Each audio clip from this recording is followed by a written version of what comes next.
तर गाईज बघा आता फुलं आज गुलाबची भरपूर आल्यात. आता दंडीला तोडायचं काय. हां मग मी निवडून ती स्वच्छ करून हां अशी ठेवायची. हां अशी साईडला ही कर की एकावर एक ठेवाय त्यात जागा पुरते मग डब्यात. अजून वर आहेत ना.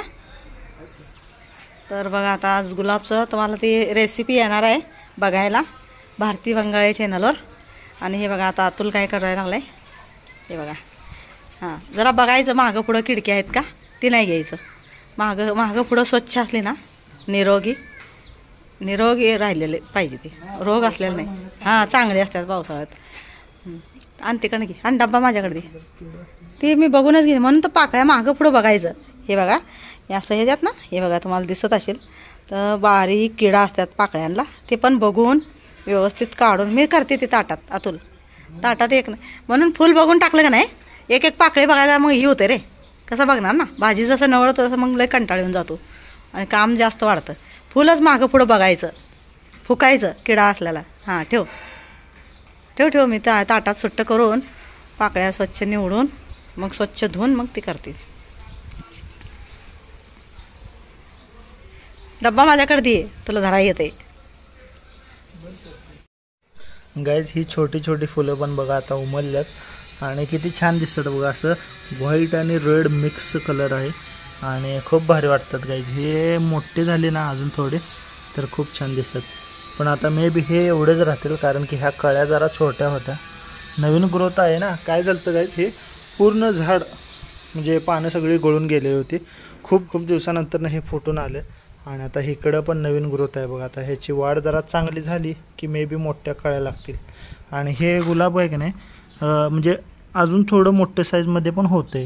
आता वरची घेऊन ये जा. हां हॅलो गाईज गुड मॉर्निंग. स्वागत आहे तुमचं आजच्या नवीन ब्लॉगमध्ये.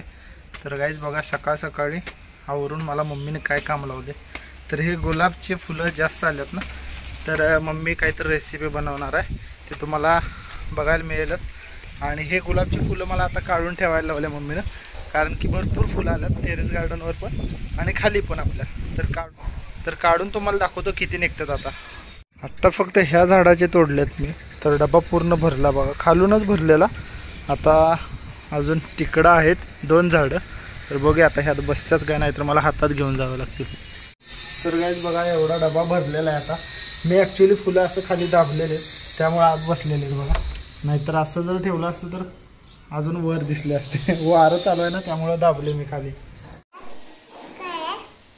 तर विहान बघा म्हणतोय हे काय आहे. हे मुला फूल आहे फूल रोज नाही तुला नाही खाऊ बनवणार आई खाऊ बनवणार आहे. मला सांगतो हे मम्मीनं कशासाठी तोडायला लावलेत मला. ॲक्च्युली गाईज लास्ट वीकमध्ये एक नाही मम्मीनं म्हणजे फुलं तोडली होती ना त्याची रेसिपी बनवली होती. म्हणजे गुलकंद बनवलं होतं आणि गुलकंदचे मोदक बनवले होते आणि एवढे भारी वाटले आम्हाला. तर आम्ही आज फुलं लागल्यानंतर मम्मी म्हटली काढून ठेव आल्यानंतर अजून गुलकंद बनवून ठेवूया मग मोदक बनवता येतात. विहान बघा काय दाखवतो. हां तो पण देतो. हां दे तो पण दे लावूया मुला आपण. हां बघा विहान बघा मला कॅप आणून देतो ह्या डब्याची. तर ही लावून फ्रीजमध्ये ठेवून टाकतो लावतो आणि फ्रीजमध्ये नेऊन ठेवतो म्हणजे आलं की मम्मी करेल त्याचं काय करणार आहे ते. इकडे बघा गाईज काय चालू आहे बघा. इकडे बघा गाईज मम्मीचं काय चालू आहे बघा. ही आता डाळ घेतली आणि इकडं बघा हे एवढंच काय आणले चिरून थोडं नाही 7-8 पानं आहेत आळूची. अच्छा आळूची पानं आहेत आणि ही आळूची देठ आहेत तर ह्याच्या पण शिरा काढून बारीक चिरून आणलंय आणि ह्याला पण स्वच्छ धुवून आणलं या दोन्हीला. आता फक्त पेज पाण्याने एकदा धुवायचं हरभरा डाळ धुवायचं आणि कुकरला लावायचं. तर ह्याची आमटी आणि शेंगदाणे टाकायचं शिजताना. तर एवढी छान लागते आळूची पानाची आमटी आणि देठाची शेंगदाणा आणि डाळ घालायची म्हणजे आणि जरा छान लागते. मुतखड्यासाठी नंबर 1 आहे. जरा मुतखडा झालेला असेल ना तर ते हे आळूच्या पानाचं आणि देठाची आमटी वरच्यावर खाल्ले तरी चालते आणि आळूच्या पानाच्या वड्या पण खाल्ल्या तर चालतात. तर गाईज बघा मम्मीचं असं चालू असते काय काय प्रयोग करायचा. आणि ही आळूच्या पानाची आमटी खरंच भारी लागते. असे डाळ घालून मम्मी करते तर भारी लागते. तुम्ही खाल्लंय का नाही कमेंटमध्ये नक्की सांगा. आणि हे आळू आपल्या अंगणातलं आहे गाईज.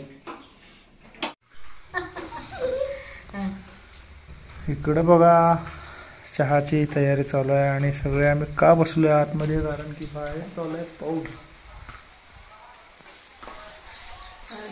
पाऊस कट्टा झालाय, एक साईडचा कट्टा झालाय, त्याला कागद हातरून झाकून ठेवले.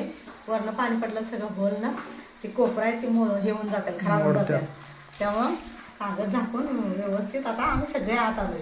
आणि मागचा कट्टा जे चालू आहे ते आता सोडून यायची वारी आली, की पाऊस अचानक चालू झाला. आता बघूया जरा थोडा कमी होतोय आणि वाढतोय, कमी होतोय वाढतोय. तेवढं काम आज झालं असतं 6 पर्यंत, तर दोन्ही कट्टे एकदम चकाचक मस्त दिसले असते. आता कागद झाकून जायला लागणार आम्हाला. गाईज झालंय सगळा गिलावा, फक्त आता जे कट्टे आहेत आपले पुढचा पोर्च आणि मागचा आणि पुढचा कट्टा त्याचा गिलावा राहिला होता. पण आता आज हा झाला पुढचा पोर्च आणि मागचा तेवढा राहिलेला तो चालू होता. पण पावसाने काय वेळ दिलेला नाही. पाऊस बोलला आता 3 दिवस तुम्हाला दिलं तर तुम्ही केला नाही, तुमची चूक आहे. 3 दिवसात काम आवरायला सांगितलं होतं पण काम आवरलं नाही. चला तुम्हाला दाखवत आता कुठलं कुठलं झालंय. हे बघा, हे पुढचा पोर्च आहे ना तो पूर्ण गिलावा झाला आज. आणि हे आता आम्ही कागद झाकून ठेवलेलं आहे. आणि बॅक साईडला तुम्हाला दाखवतो काय चालू आहे. तो राहिला आहे, हा परवा दिवशी झाला पुढचा कट्टा. तिकडं आता बॅक साईडला दाखवतो तुम्हाला कसं झालं.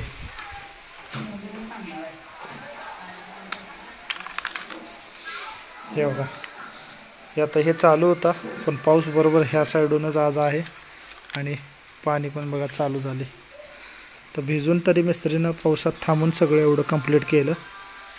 पण आता पाऊस मोठाच झाला एकदम, त्यामुळं काय हे करता पण येईना झाले. मी म्हणत असाल इकडं का झाकलं नाही, कारण की हे चालू होतं ना, अजून रंदा मारायचं चालू होतं. आणि ह्याच्यावर थोडं पाणी पडलं तर काय प्रॉब्लेम नाही, मोठा आला तरच मग झाकावं लागणार पटकन. कागद अजून ठेवला आहे आम्ही रेडी करून, तिकडं पण आहे. आणि लगेच मोठा आला की मग लगेच कागद ओढायचा. गाईज बघा, आता आम्ही थांबलोय इथं, बाजार चालू आहे. मम्मी बोलली आता थोडंसं आपण भाजीपाला घेऊन जाऊया जाताना. पाऊस तर काय नाही आहे, तर पाऊस नसल्यामुळं आम्ही इकडून आलो मधून. तर इथं आता बाजार चालू होता. मम्मी आणि सिया दोघी गेल्यात आता भाजीपाला आणायला. आणि मी इथं थांबलोय वाट बघत त्यांची, कुठं दिसतच नाहीत.